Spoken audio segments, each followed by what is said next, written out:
let's get to the actual foam rolling. We're going to start with our calves and then I'll work our way up to our upper back. And I'm going to start with the soleus and our gastrocnemius, which are both calf muscles. One of them is, the soleus is on the lower part, kind of by the Achilles, and the gastroc is on the upper part of the calf.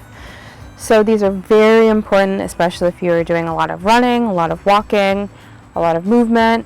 These are super important.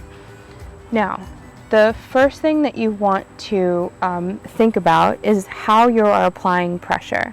Now, I'm going to support myself with my hands right behind me.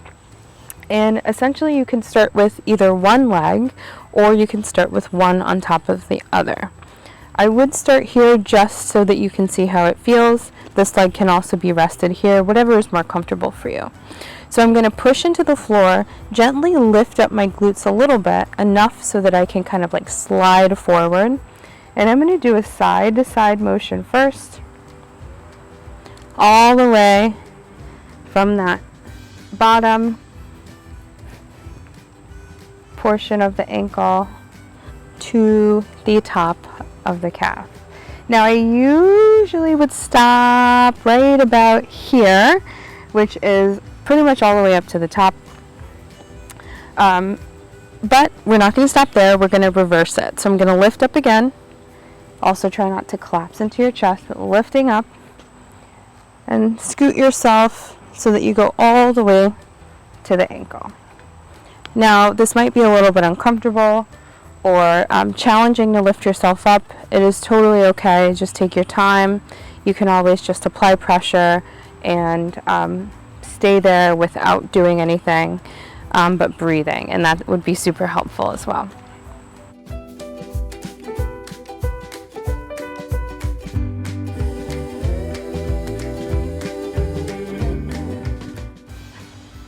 And now another option here is to put both of my legs on top of each other.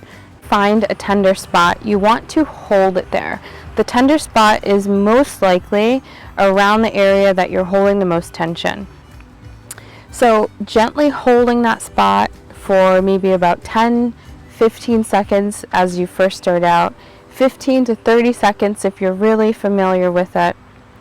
Anywhere between that amount of time would be more than enough to try to get that muscle to release. What you also want to make sure that you remember is to stay within a 5 to 6 range as far as physical pain. We don't want to go above a 6 and cause any other unnecessary discomfort or possible injury. Alright, so the next part we have, or the next muscle group, are our hamstrings, which are a group of muscles on the back and slightly on the inside of our legs as well. So from here, I'm going to lift up again. I'm going to start on the other side of that knee gap. I'll show you this leg.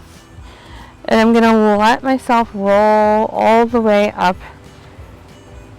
to just maybe an inch or so underneath the glute. Now we do the same movement, kind of side to side, finding any type of knot, and we continue. Next are the glutes. So we have a few main glute muscles. The one that I want to focus on first is the piriformis. It's one of the smaller ones and it helps to rotate the leg outward. So what I want to do is I want to cross one leg above the other. And this is kind of like what I like to call figure 4, what a lot of us like to call figure 4. Making a 4 with the knee, hip, and ankle. Let's flex this foot. And I'm going to lean over to the side that I am rolling. And it is a pretty small muscle, so you might feel it right away. It might be kind of intense. Again, we're going for a 5 out of 10.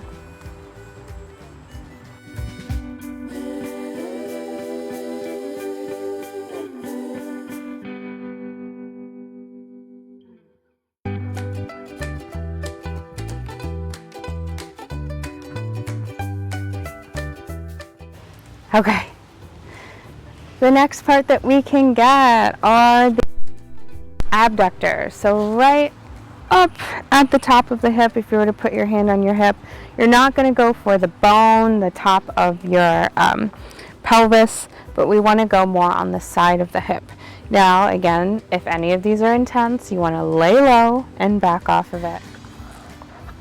So what I'm going to do is I'm going to lay on my side, and I'm going to put my kind of like the top of my shorts onto that roller.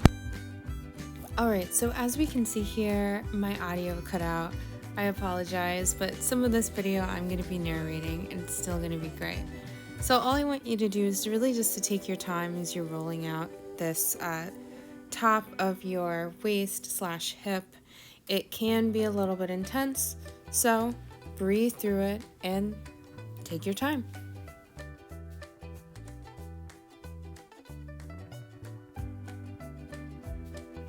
Alright, here we are to the next muscle group, which we have our quad muscles or quadriceps. Now the quads exist as one of our largest muscle groups, and it has 4 muscles. They're located on the front of your leg, and they are above your knee. Now you'll see here as I lay on my elbows, I have a lot of pressure on my elbows, and the rest of the pressure are on the thighs. I am moving side to side as well as up and down, which means that I am really just trying to get as many of the muscle fibers as I can and really get in between them. This is the method I use for myself and also what I like to tell my clients. So really, I just want you to find something that works best for you. Alright, so you're seeing me here at an angle, and the next little muscle group I'm getting are our hip flexors, which are the connectors along the pelvis that connect our upper and lower body together. So these are super important muscles that also help flex our knees toward our chest.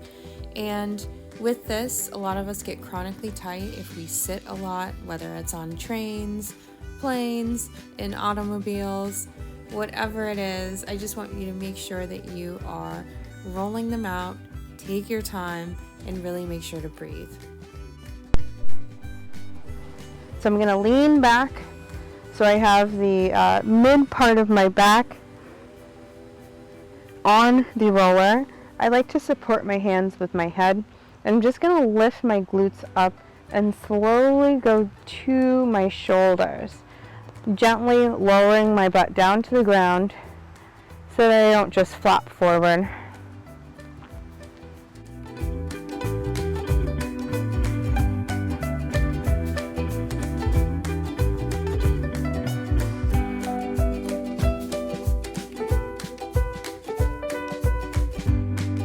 Last one we're going to get are our lats, and the lats are a very large muscle on our back, but we have a nice point of insertion right under here around our armpit that is super important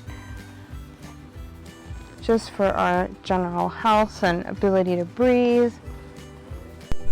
So tight lats can also contribute to poor posture, especially at the top where we are right now. It's a very kind of small area. We're working at the insertion point of the lats, so where it connects to the bone.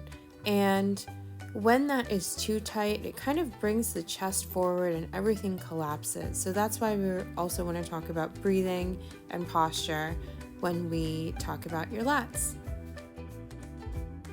All right, so the last thing we are going to go over now is with the lacrosse ball and what you can do with it.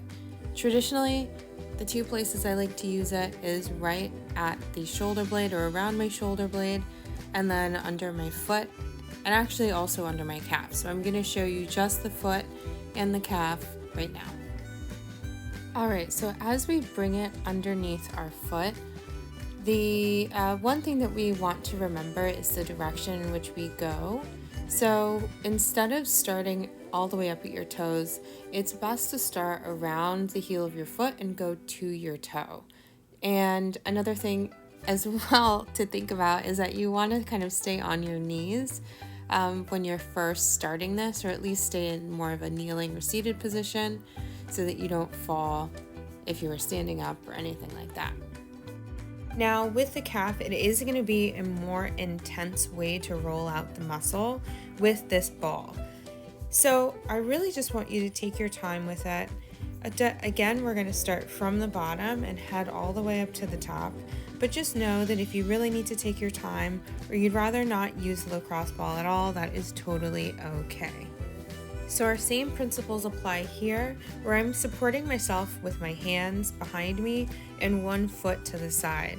The roll or the ball is going to start in the middle of my calf, and from there I'm going to roll up the calf and also roll down the calf, taking my time and breathing as I go. So you will also see me here, I'm holding it, I found a tender spot, and I'm flexing and pointing my foot just so I can get a little bit deeper and a little bit more focused on the spot that needs the attention at the moment. Thank you so much for joining me today. I really hope that you like this video. Like, comment, let me know what you think about it. Be sure to share and subscribe. I'm happy to make another video if you have any more questions about this topic, and I hope to see you again soon. Thank you.